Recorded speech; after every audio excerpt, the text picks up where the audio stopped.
Doctor Mohammad Yunus সর্বজন কি বলে সম্মানিত একজন ব্যক্তি দেশে এবং বিদেশে। এবং এই ক্রান্তিলগ্নে আমরা যে একটা ট্রানজিশনে আছি, আমরা গণতন্ত্রে ফিরে যেতে চাই এবং মাওলানা ভাই যেটা বলছিলেন, নানান সংস্কারের মধ্য দিয়ে আমরা একটা পরিবর্তিত নতুন বাংলাদেশ চাই।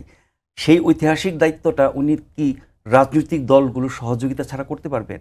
এবং উনি যে দায়িত্বটা নিয়েছেন এটা তো রাজনৈতিক দায়িত্ব, মানে রাষ্ট্র পরিচালনা অরাজনৈতিক কিছু না। অরাজনৈতিক ব্যক্তি হতে পারে কিন্তু পরিচালনার কাজটা কিন্তু রাজনৈতিক।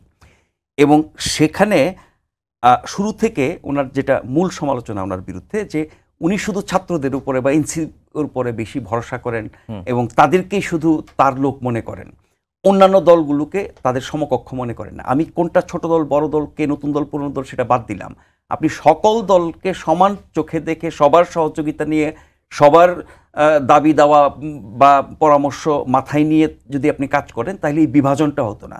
আজকে দিনভর নানান টেলিভিশনে দেখলাম আলোচনা, সংবাদ, নানান জনের মন্তব্য, প্রতিক্রিয়া, যে কেন এই অনৈক্য তৈরি হলো। 5ই আগস্টের যে ঐক্য ছিল সেই শক্তির মধ্যে এত অনৈক্য কেন?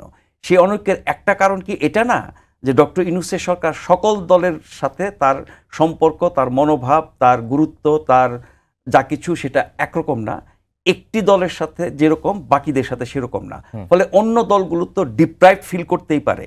তারা তাদের অবস্থান থেকে এটা ভাবতে পারে যে আমরা বড় দল, আমাদের জনসমর্থন বেশি এবং সেটি প্রমাণিত, ইতিহাস আছে, তথ্য আছে, আমার চেয়ে অনেক তরুণ দল, নতুন দল জনসমর্থন এখনো প্রমাণিত না, বাট এই অভ্যুত্থানে তারাই নেতৃত্ব দিয়েছে, সেই জন্যই তো তাদের এত গুরুত্ব।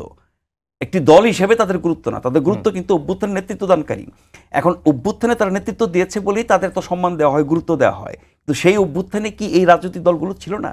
বিএনপি, জামাত সহ নানান দল যেগুলো, তারা ছিল না?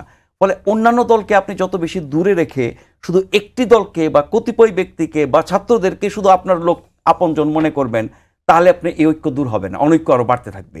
আপনি নানান দোষ দিতে পারেন, ফ্যাসিবাদীদের দোসর, ভারতের চক্রান্ত, আরও অনেক কিছু, এগুলো আমরা এখন সামনে আসতে দেখবো আরও বেশ কিছু। কারণ আপনি একটি সংকট বা সমস্যা বা নিজের দোষ বা দায়কে ঢাকার জন্য আপনি ওই ক্যাস্টেবেটা চোরকেই বারবার সামনে নিয়ে আসবেন। এটা খুব মানে বাজে একটা চর্চা আমাদের এখানে আছে। বিএনপির মতো দল, আপনি যেটা বললেন, আমিও আসার আগে শুনে আসছি, 4-5 দিন চেষ্টা করে প্রধান উপদেষ্টা দেখাই পেলেন না। আরেকটা খবরে দেখলাম জামাতও চেষ্টা করেছে, দেখা পেল না।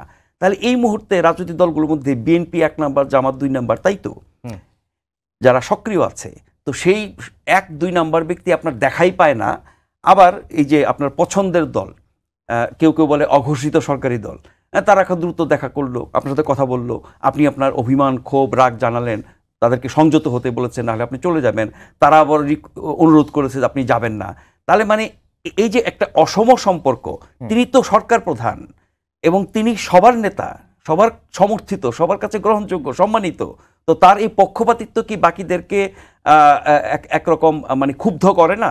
বঞ্চিত বোধ তাদের মধ্যে জাগায় না? সেই কারণে কিন্তু অনৈক্যটা তৈরি হয়েছে। এবং এই অনৈক্য ফিরে আনা কোনো ব্যাপার না। অনেকের মুখে আজকে শুনেছি তার পদত্যাগ কিন্তু সমাধান না, এটা কিন্তু অনেকেই বলছেন। আবার সালাউদ্দিন সাহেব যেটা বলছেন যে তিনি যদি ব্যক্তিগত কারণে পদত্যাগ করেন তাহলে বিকল্প সবাই মিলে ঠিক করে নেবে, কারণ রাষ্ট্র তো পরিচালনা করতে হবে। কিন্তু ওনার বিকল্প আমরা প্রকাশ্যে এই মুহূর্তে দেখছি না। ফলে ওনাকেই থাকতে হবে, ওনাকেই ঠিক করতে হবে, গত 9.5 মাসের নানান ঘটনা পর্যালোচনা করতে হবে। এবং এই যে বললাম রাজনৈতিক দলগুলোর সাথে ওনার যেই সম্পর্কের অসমতা, এটা দূর করতে হবে এবং সব কিছু সবাইকে নিয়েই কাজটা করতে হবে। তাহলে ঐক্যটা ফেরত আসবে এবং সবাই মিলে সিদ্ধান্ত নিলে নিশ্চয়ই সেটা ভালো কিছু হবে।